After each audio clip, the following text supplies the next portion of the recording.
Ay, ay, Roxy, bebe, lagi kang namimiss ni Choco. Ogo, malamlam yung mata niya.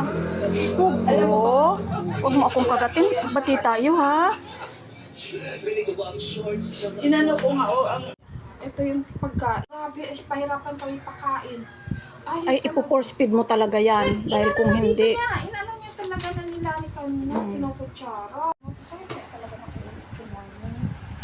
Ito ba na ay, ba may dextrose powder ka? Tamlay. Pero may gamot na siya.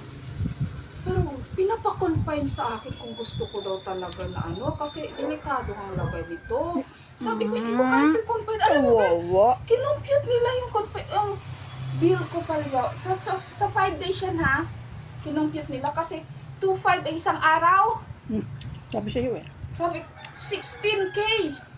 Pero sabi niya, kung mga 2 days o 3 days na umokay na siya, pwede naman daw yan. No? Kasi yung sa kanya nila yun, parang minimum talaga nila yun or maximum nila yung computation niya. Sabi ko, hindi ko kaya. Sabi niya, pwede, kung gusto mo eh.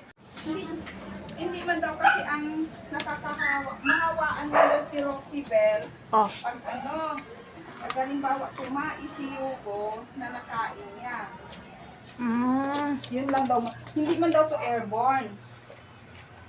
Ang distempered ang airborne. May distemper ang bebe. Ay, anong sakit niya? Parbo? Canyon virus. Nay! Sabi ko, sa paano yan? Saan yan nakuha?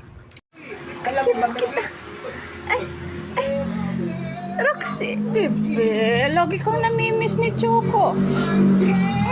Ogo, malamlam yung mata niya. Ogo, huwag mo akong kagatin. Bati tayo, ha? Inano ko nga, ang